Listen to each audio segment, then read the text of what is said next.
माझे गुरुजन वर्ग आणि माझ्या विद्यार्थी मित्रांनो, संपूर्ण जगाला शांतीचा आणि अहिंसेचा संदेश देणारे दगावत भगवान गौतम बुद्ध या पृथ्वीचा पहिला चक्रवर्ती राजा म्हणजे अशोक सम्राट. या महाराष्ट्राच्या मातीत ज्यांनी मराठी माणसाचं राज्य उभं केलं ते म्हणजे स्वराज्य निर्माते रयतेचे राजे छत्रपती शिवाजी महाराज. आम्हा घरी त्यांना शब्दांचीच रत्ने, शब्दांचीच शस्त्रे यत्न करू.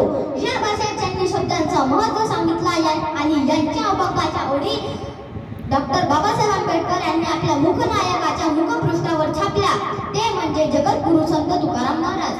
विद्येविना मती गेली, मती विना नीती गेली, नीती विना गती गेली, गती विना वित्त कसले, वित्त विना शूद्र कसले.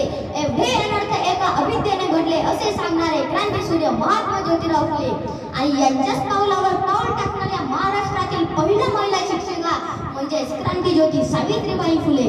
पृथ्वी शेषाच्या मस्तकावर तरलेली नसून ही पृथ्वी शेतकरी, कामगार, महिला यांच्या तळहातावर तरलेली आहे असे सांगणारे साहित्यरत्न अण्णाभाऊ साठे. आरक्षणाचे आद्यजनक म्हणजेच राजश्री शाहू महाराज. क्रांतीसूर्य, प्रज्ञासूर्य, शिलावंत, प्रज्ञावंत, भारतरत्न, विश्वरत्न, युगपुरुष, महापुरुष, मुखनायक, महानायक, कायदपंडित, प्रकांड पंडित, शिक्षणाचा महामेरू, स्वातंत्र्य, समता, बंधुता रुजवणारे, शिका, संघटित व्हा, संघर्ष करा असा मूळ मंत्र देणारे भारतीय राज्यघटनेचे शिल्पकार, महामानव, बोधिसत्व डॉक्टर बाबासाहेब आंबेडकरांचा. डॉक्टर बाबासाहेब आंबेडकरांचा. डॉक्टर बाबासाहेब आंबेडकर म्हणजे कोण? बा म्हणजे बाणेदाते स्वभावाने, बा बारकाईने अभ्यास करणारे, सा सातत्य बौद्ध धर्माचे, हे हेतू त्यांच्या सर्वसामान्यांच्या विकासाचा, ब बदल समाजात घडवून आणणारे, ड आ आनंद सर्व समाजाला देणारे, बे भेदळ सत्याग्रह केला 14 दळांचा, ड डगमगले नाही संकट आल्यावर, क करते समाज उन्नतीचे, र रचिते भारतीय संविधानाचे, र रचिते भारतीय संविधानाचे. अशा या महामानव युग प्रवर्तकाचा जन्म 14 एप्रिल 1891 रोजी मध्य प्रदेशातील महू या गावी झाला. त्यांचे पूर्ण नाव भीमराव रामजी आंबेडकर, त्यांच्या वडिलांचे नाव रामजी तर आईचे नाव भीमाबाई असे होते. डॉक्टर बाबासाहेब आंबेडकर यांना वाचनाचा छंद होता आणि हा छंद संविधान लिहिण्यात असमंत ठरला. डॉक्टर बाबासाहेब आंबेडकर यांनी सर्वसामान्यांना अनेक क्रांतिकारी विचार दिले, जसे शिक्षण हे मागणीचे दूध आहे, जो हे पेल तो घुरघुरल्याशिवाय राहणार नाही, शिका, संघटित व्हा आणि संघर्ष करा. जगामध्ये गरिबी तेथेच आहे तेथे शिक्षण नाही, म्हणून डॉक्टर बाबासाहेब आंबेडकर म्हणतात आरती भाकरी कमी आपण आपल्या लेकरांना चांगले शिक्षण द्या. आपल्या पायात चप्पल नसली तरी चालेल, पण आपल्या लेकरांच्या हातात पुस्तक मात्र असलंच पाहिजे. डॉक्टर बाबासाहेब आंबेडकर हे या जगाचं ज्ञान तीर्थ आहे असा वारसा कोल्हापूरच्या मातीमध्ये शाहू छत्रपतींनी आम्हाला दिला आणि या ज्ञान तीर्थाला मदत करण्याचे काम राजश्री शाहू महाराज यांनी केले.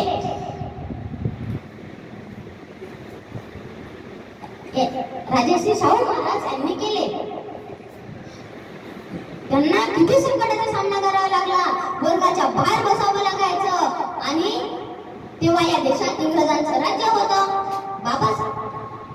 पाचवीच्या वर्गातले बाबासाहेब बाहेर बसलेले आणि एके दिवशी इंग्रज अधिकारी इन्स्पेक्शनसाठी आलेल्या अधिकाऱ्याने मुलांना प्रश्न विचारला.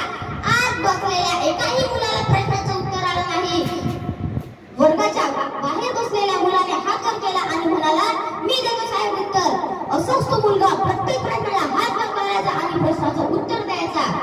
अधिकारी म्हणाला, तुमच्या शाळेची लाज उंबरठ्याच्या बाहेर बसलेल्या मुलाने राखली, आत बसलेल्या एकाही मुलाला प्रश्नाचं उत्तर येत नाही. अधिकारी म्हणाला, बाळा काय नाव तुझं? मुलगा म्हणाला, साहेब मला भीमा म्हणतात, माझं नाव भीमराव रामजी आंबेडकर. बाळा सगळ्या प्रश्नांचे उत्तर दिलेस, एक शेवटचा प्रश्न तुला विचारतो.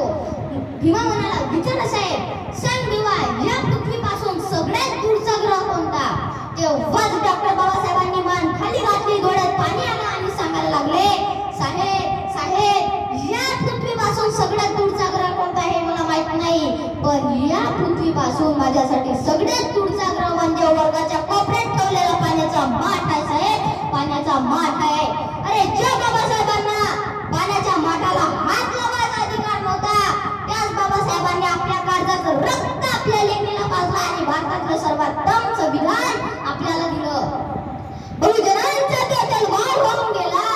बहुजनांचा तो तलवार होऊन गेला, अन्यायाविरुद्ध प्रहार होऊन गेला, अन्यायाविरुद्ध प्रहार होऊन गेला.